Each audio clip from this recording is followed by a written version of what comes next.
ऐसे, हाँ ऐसे,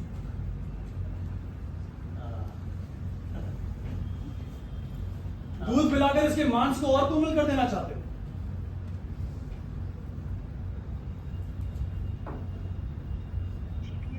जहां तक मैं जानता हूँ हम लोग परिचित नहीं। तुम्हारा एक अपरिचित घर में आने का साहस कैसे हुआ? कैसी आकस्मिक बात है कि ऐसा ही प्रश्न मैं तुमसे पूछना चाहता था। हमारा कभी का परिचय नहीं, फिर भी मेरे बाण से आहत हरिण को उठा ले आने में तुम्हें संकोच नहीं हुआ। ये तो कहो कि द्वार तक रक्त बिंदुओं के चिन्ह बने, अन्यथा इन बादलों से घिरे दिन में मैं तुम्हारा अनुसरण कर पाता। देख रहा हूं तुम इस प्रदेश के निवासी नहीं हो। मैं तुम्हारी दृष्टि की प्रशंसा करता हूँ।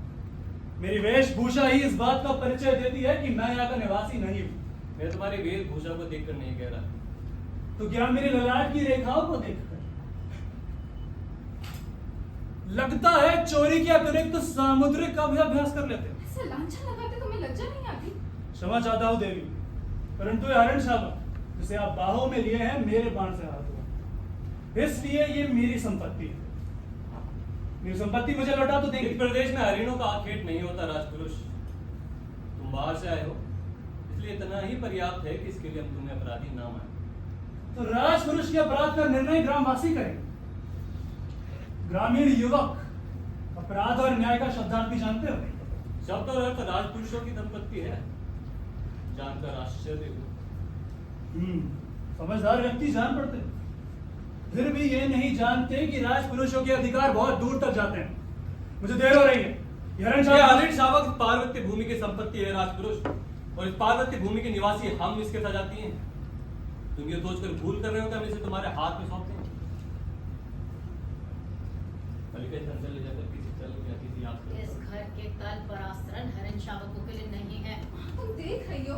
देख रही हूँ, इसीलिए कह रही हूँ। तल पर आश्रय मनुष्यों के सोने के लिए होते हैं, पशुओं के लिए नहीं। इसे मुझे दे दो मल्लिका। इसके लिए मेरे बाहों का आश्रय ही पर्याप्त होगा। इसे मैं घर ले जाऊंगा। और राजपुरुष दंतुल तुम्हें ले जाता देखता रहेगा। ये तो राजपुरुष की रुचि पर निर्भर करता है। राजपुरुष की रुचि अरुचि क्या होती है, संभवतः इसका परिचय तुम्हें देना आवश्यक होगा। संभवतः राजपुरुष, हरिण शावक के लिए हट मत करो। तुम्हारे लिए प्रश्न अधिकार का है, परंतु उनके लिए संवेदना का।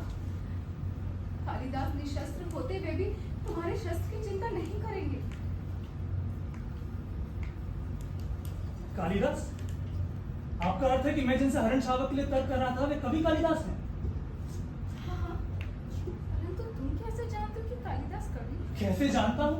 उज्जैनी राज्यसभा का प्रत्येक व्यक्ति ऋतु संहार के लेखक कवि कालिदास को जानता है। उज्जैनी की राज्यसभा का प्रत्येक व्यक्ति नहीं जानता? सम्राट ने स्वयं ऋतु संहार पढ़ा और उसकी प्रशंसा की।